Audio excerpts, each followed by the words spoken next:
안녕하세요. 국회 입법데이트 김보영입니다.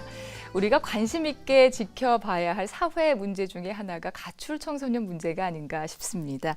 부모의 이혼이나 학대, 가정불화가 청소년들을 가출하게 하는 이유라고 하는데요. 오늘은 가출 청소년과 비행 청소년을 위한 두 가지 법안 살펴보겠습니다. 보호시설에 있는 미성년자의 후견 직무에 관한 법률과 소년법 개정안입니다. 대표 발의하신 새누리당 강은희 의원 나오셨습니다. 안녕하세요. 예, 안녕하세요. 네. 올해도 벌써 한 해가 저물어갑니다. 네. 지금 올해 의원님 특히 원내 대변인으로 활약하시면서 무척 바쁜 일정 보내셨을 텐데요. 올해 기억되는 의정 활동 짚어주시고 또 새해죠 2015년 다가오는 새해 계획 어떻게 세우셨는지 먼저 한 말씀 부탁드립니다. 네, 원래 상반기 중에 이제 원내 대변인을 마무리했고요. 아무래도 대변인을 맡다 보면 여러 현장을 많이 다닐 수 있기 때문에 제가 관련된 상임위 외에도 여러 상임위에 걸쳐서 다양한 분야를 좀 직접적으로 많이 볼 수 있는 기회가 되고 네. 소통할 수 있는 기회가 넓어져서 좋았었던 것 같고요. 다만 이제 앞으로 제가 이 교육문화체육관광위원이기 때문에 또 여성가족위원회 이 두 가지 상임위원을 하면서 공통된 부분이 있습니다. 여성과 가족, 청소년 네. 그리고 이제 청소년 부분에서 우리 교육부하고 여성가족부에 걸쳐진 양쪽에 관련된 일들을 좀 더 집중적으로 많이 했었던 것 같고요. 네, 네. 내년에도 이 부분이 좀 더 완성도가 높게 마무리될 수 있는 법안들을 좀 정리해 봤으면 하는 게 내년의 계획입니다. 지금 청소년 관련된 얘기 해주셨는데 오늘 가출 청소년과 관련된 법안 이야기 해볼 텐데 보호시설에 있는 미성년자의 후견 직무에 관한 법률 개정이에요. 이 법을 제안하시게 된 배경 궁금한데요. 제가 그 국감 준비를 하면서 현장에 우리 청소년 쉼터라고 있습니다. 아시죠? 네. 가출한 청소년들이 잠시 머무를 수 있는 쉼터가 있는데요. 그 쉼터는 아주 짧게 일시적으로 가는 쉼터도 있고 중기, 단기로 갈 수 있는 쉼터가 있는데 그 여러 가지 쉼터를 직접 저희가 이제 조사를 해보니까 이 청소년들이 쉼터에 들어갔을 때 쉼터에 소장이 있습니다. 쉼터 네. 소장님들이 있는데 네. 급하게 의료 행위를 해야 되는데 보호자로 되어 있지 않기 때문에 급하게 청소년들을 데리고 병원에 갔을 때 네. 진료를 받지 못하는 경우가 많이 발생을 하고 있습니다. 네. 그래서 청소년 쉼터에 있는 우리 쉼터 소장이 직접 청소년의 임시 후견인이 될 수 있도록 법적 네. 지위를 가질 수 있도록 법안을 마련한 것입니다. 네. 그 법안에 대한 구체적인 내용을 살펴보기에 앞서서요. 현재 가출 청소년이 얼마나 되는지도 궁금해요. 그래서 이 아이들이 집을 나와서는 대체로 어디서 또 어떻게 생활을 하게 되는지 의원님께서 파악한 이 가출 청소년 실태 좀 말씀해 주세요. 우리 학교 밖 청소년이라고 학업 중단 청소년이라고 하는데요. 네. 전체 우리가 9세에서 한 19세 정도의 청소년에는 굉장히 많은 숫자 20만 명 정도 있습니다. 네. 그리고 매년 1, 2만 명의 청소년들이 가출을 하고 있고요. 네. 그리고 이 중에서 모든 청소년들을 또 다 수용할 수 있는 건 아니고요. 해마다 지금 발생하는 청소년들의 한 몇 퍼센트, 10% 미만 정도가 청소년 쉼터를 이용을 하고 있는 실정입니다. 그렇군요. 예. 그래서 이 청소년 쉼터 시설이 전국에 얼마나 되는지도 궁금합니다. 네. 말씀하신 대로 정말 많은 이 가출 청소년들이 쉴 곳을 찾아서 방황하고 있다는 얘기인데 이 청소년 쉼터나 청소년 자립 지원관에서는 아이들이 얼마 정도 머무를 수가 있는지 또 이 아이들이 어떤 아이들이 오는지 현황이 궁금한데요. 네, 보통 우리가 이제 가출 신고 건수는 한 2만여 건 정도 되는데요. 네. 전국에 청소년 쉼터가 109곳 정도 있습니다. 네. 각 지역별로 거점 쉼터가 있고 아주 짧게 며칠 단위로 머물 수 있는 곳이 있고 그리고 이제 단기적으로 머무는 곳, 중장기적으로 머무는 쉼터가 있는데요. 네. 그런 쉼터에 이제 학생들이 이제 청소년들이 가게 되면은 며칠 이제 숙식을 제공해서 잠시 머무르는 경우가 있고, 네. 그다음에 이제 단기나 중장기로 가서 하급까지 연계될 수 있는 쉼터가 있습니다. 아, 그렇군요. 좀 전에 의원님께서 이 청소년 쉼터 소장이 후견인이 되면 뭐 여러 가지 법적 권한이 생기게 되면 더 이 가출 청소년들을 도와줄 수 있는 방법이 많아진다 이렇게 말씀을 해주셨는데요. 특히 어떤 어려운 상황인지 좀 전에 이제 병원 얘기도 해주셨고요. 다른 구체적인 또 예들이 있을까요?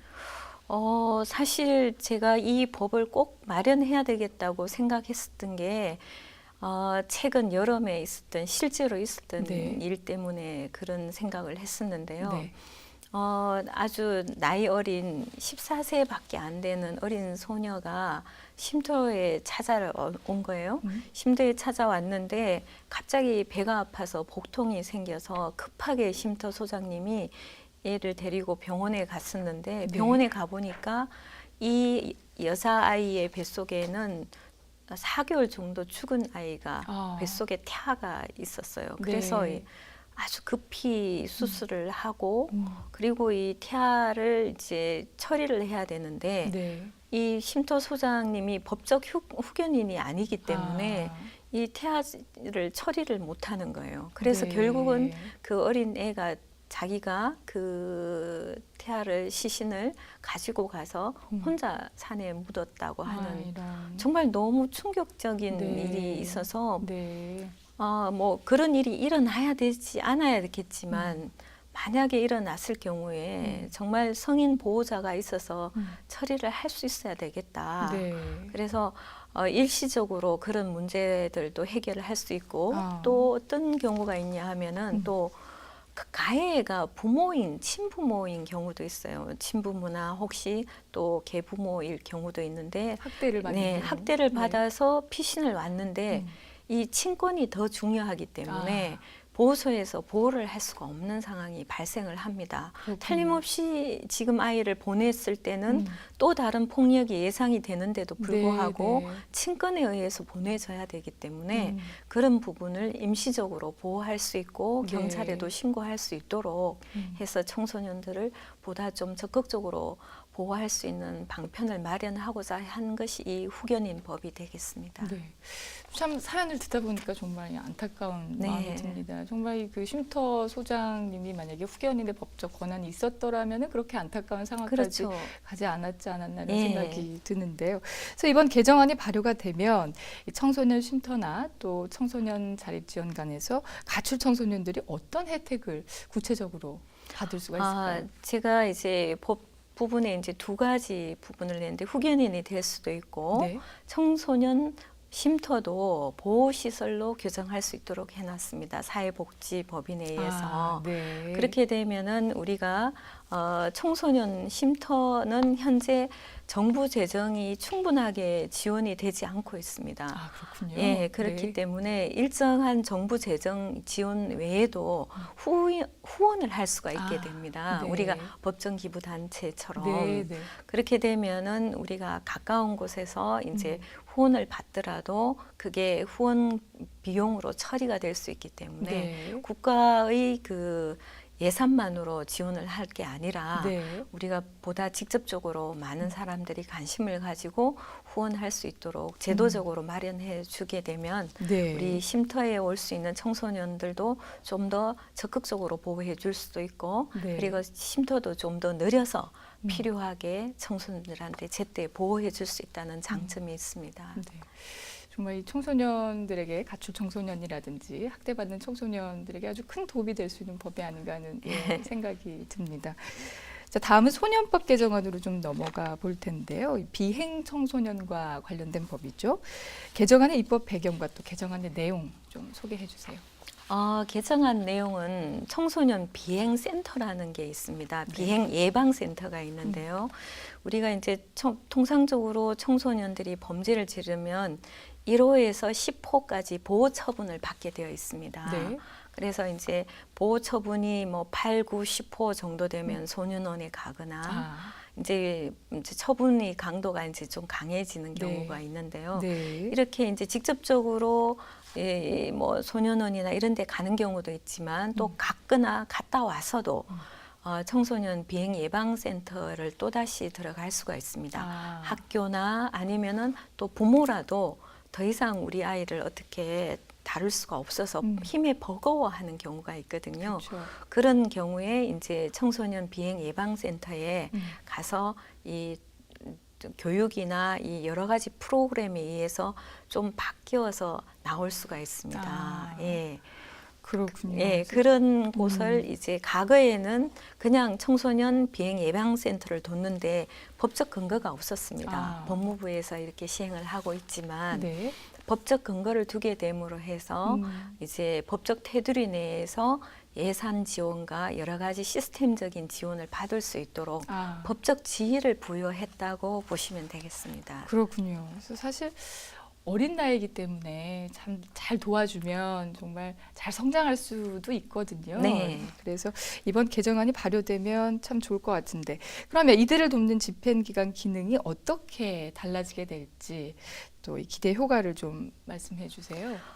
청소년 비행 예방 센터에서 우리가 이제 청소년들이 들어가면 지금 전국에 이제 올해 12월 달에 수원에 개소한 걸 합치면 한 16곳 정도 되는데요. 네. 여기서 들어가면은 청소년을 위한 다양한 프로그램들이 있습니다. 네. 예, 뭐 학업에 관련된 프로그램, 인성 교육에 관련된 프로그램, 그리고 이 통계적으로 이제 제가 살펴봐도 청소년 비행 예방 센터를 들어갔다가 나온 경우에는 거의 한 95%에서 96% 정도가 이제 정상적으로 돌아오는 경우가 많고요.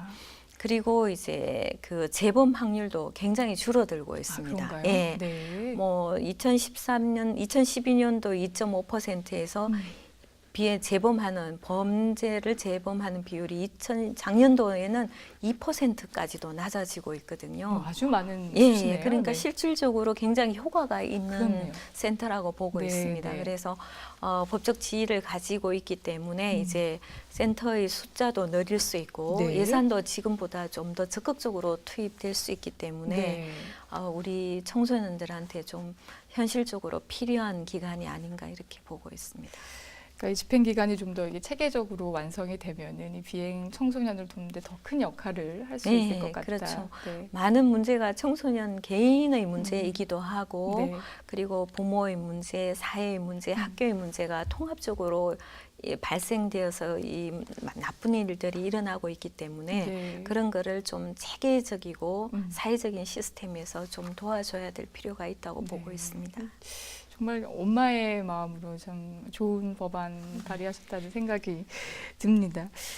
근데 의원님께서는 특히 사회 교사로 네. 첫 발을 내디신 걸로 알고 있습니다. 평소에도 뭐 아이들의 사교육이라든지 뭐 청년 실업 문제 등에 아주 많은 관심 기울이고 계신 걸로 알고 있는데요. 사교육 없는 세상, 또 청년 실업 문제 요즘 정말 아주 주변에 보니까 심각하더라고요. 그렇죠. 예. 네. 의원님 소신이 좀 궁금합니다. 제가 사교육 없는 세상 그래서 올해 2월 달에 이제 공교육 정상화 및 선행교육 금지법 발의가 돼서 통과가 되었거든요. 네. 그게 이제 현장에서 이제 다소 긍정적인 부분으로 작동을 하고 있습니다. 네. 특히 입시에서 선행을 하지 못하도록 하고 있기 때문에 입시 부분에서 좀 효과가 있는 걸로 보고 있고요. 네. 다만 어떤 노력을 하더라도 우리 교육에 대한 생각이 좀 바뀌어져야만이 사교육이 없어지지 않을까. 교육을 상대적인 경쟁에 너무 과도하게 몰두하게 되면은 네. 결국은 상대적인 경쟁에서는 이 사교육 시스템에 의존할 수밖에 없기 때문에 그렇죠. 아이들의 고유한 인성과 실력을 키운다는 생각으로 좀 우리 사회가 바뀌어져야 될 것 같고요. 네. 그리고 너무 지나치게 학력에 의존해서 모든 것을 해결하려고 하는 풍토 바뀌어져야 되고 네. 아이들의 꿈과 끼를 좀 적극적으로 찾아줘서 좋은 대학이 아니더라도 우리 아이가 충분히 성공할 수 있다는 부분을 믿어주고 또 부모가 이끌어주고 사회도 학교도 이끌어줘야만이 학력 위주의 이 과도한 풍토가 좀 바뀌어지지 않을까. 그리고 청소년들의 그 실업률조차도 결국은 취업의 미스매치에서 많이 오거든요. 그렇죠. 내가 원하는 일자리, 일할 수 있는 일자리가 서로 맞지 않기 때문에 실업 문제도 더 심각해지고 있기 때문에 네. 이런 것도 좀 더 현실을 바라보고 그냥 겉으로 좋아하는 직업이 아니라 우리 아이가 좋아할 수 있는 직업 그리고 내가 열심히 일할 수 있는 직업을 가질 수 있도록 좀 분위기도 바뀌어져야 될 것 같습니다. 맞습니다. 정말 뭔가 근본적인 사회 분위기가 좀 변하지 않으면은 뭐 사교육도 마찬가지고요. 네. 지금 말씀하신 청년 실업 문제라든지 이런 것들이 뭔가 문제가 해결될 수 있지 않나 하는 생각이 듭니다. 의원님, 요즘에 관심 깊게 연구하고 있는 현안이나 입법 계획 있으시면 좀 소개해 주세요. 궁금합니다. 네. 뭐 저는 청소년들에 대해서 여전히 관심이 많고요. 네. 그래서 지금 입법 발의가 되어 있는 것 중에 학습 부진화 대책을 지금 발의를 했거든요. 학습 부진화 대책이요. 네. 그래서 지금 어릴 때 보면 학습이 누적이 결손이 되어서 성인이 되어서 혹은 이제 중학교나 고등학교 가서도 이게 학습에 자꾸 흥미를 떨어뜨려서 네. 이게 대학 가는 방편뿐만 아니라 자기가 성장하는 것도 학습이거든요. 그렇죠. 그래서 학습 결손에 대한 부분을 입법 발의를 해서 이제 이미 발의가 되었는데요. 네. 그게 이제 정책적으로 좀 실현이 되어서 초등학교 때 학습 결손이 많이 되거나 두 가지가 있습니다. 학습이 결손되는 것, 학습이 부진한 것, 그리고 학습 장애가 있는 것. 각각 네. 조금 다른 처방인데요. 네. 이게 제대로 처방이 된다면 중고등학교 가서도 학습에 대한 흥미가 어느 정도 유지가 되기 때문에 네. 그대로 유지가 되어서 지금은 학습 이렇게 시험을 쳐서 보면은 네. 고득점자들 봉우리가 하나 있고 밑에 저득점자들 봉우리가 하나 더 있습니다. 옛날에는 정상 분포 곡선이었는데요. 그렇죠.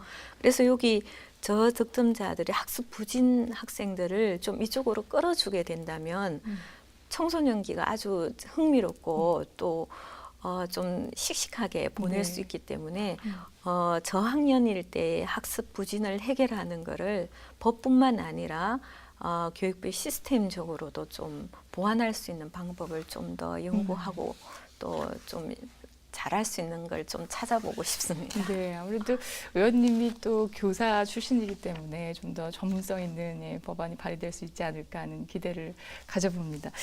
의원님 마지막으로요, 새해 갖고 계신 계획 한 말씀 좀 전해주세요. 제가 새해는 좀 더 현장과 좀 직접적으로 연결을 하고 싶습니다. 네. 그래서 제가 발의했던 법들이 현장에 정말 좋은 효과만 있는지 혹 부작용은 없는지 그리고 이 법들이 제대로 실천이 되려면 뭐가 더 필요한지 공감대 확산이 필요한지 제도를 개선해야 되는지 네. 이런 부분들을 좀 현장하고 접근을 해서 초등교육에서부터 우리 고등교육, 대학교육까지 네. 전체 로드맵을 가지고 쭉 한번 살펴봐서 네. 제가 내년에는 이제 의원 생활이 마무리가 되는 해이기 때문에 그런 것들을 전체적으로 살펴봐서 부족한 부분을 좀 차분하게 메꾸는 한 해가 되었으면 좋겠다 이렇게 바라고 있습니다. 네, 의원님 참 좋은 계획 갖고 계신 것 같은데요. 네. 내년에도 활발한 의전 활동 기대하겠습니다. 오늘 좋은 말씀 고맙습니다. 네, 감사합니다. 네, 자 국회 입법데이트 오늘은 새누리당 강은희 의원과 함께 이야기 나눠봤습니다. 함께해 주신 여러분 고맙습니다.